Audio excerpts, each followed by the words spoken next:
bumble, kailangan bumalik sa starting point, gumawa ng bago. Bawal magpalit ng bubble sa kalagitnaan ng challenge. Kapag pumasok ang bubble sa hoop, kailangan buo ang bubble ng 3 seconds. 2 bubble ang kailangan magawa for this challenge. Ang first 2 players na makakagawa, guaranteed 20,000. At yun ang mag-head-to-head challenge. Kaya players, malalaman na natin kung sino ang top 2. Para sa kanila, good luck. The game begins in Tandaan, dalawa ang kailangan magawa. Go! Dahan-dahan lang kasi mamaya, kaya di pwede yan. Kailangan buo ang bubble, isang buo.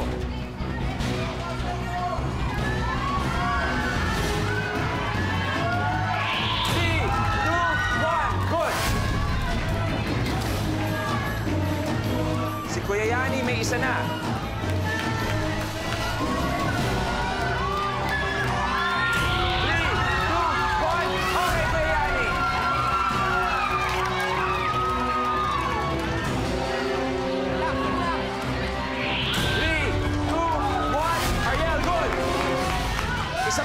Isa pa. Si Mutya, wala pang nagagawa. Oy, pumutok.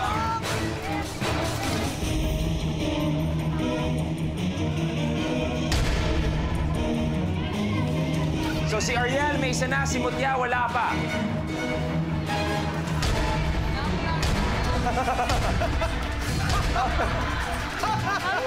Gipit! Gipit!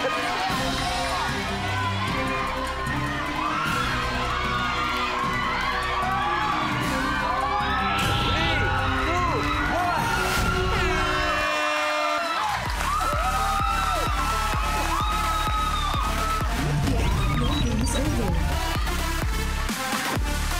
Ang nahuli sa challenge ito, ang kailangan magpaalam. Mutya, maraming salamat pala po natin sa Mutya. Pero babalik ka pa naman, yung may kasi shake hands. Ano kayo? Shake hands. Eto, lapit. Ayan. Eto. Lapit tayo. Ang top 2 na naiwan at merong tig 20,000 pesos, Ariel and Kuya Bayani. Kayo ang swerte magtatapat-tapat sa best of 3 games kung saan malalaman na natin kung sino ang magiging pinakabagong last man standing. Kaya naman, ang tapatan ni Kuya Yani at ni Ariel mangyayari sa pagbabalik ng Minute to Win It, Last Man Standing.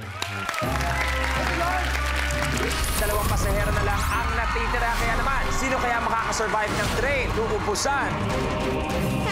So 5 pula, 5 ibang kulay. Marker, tanda na marker.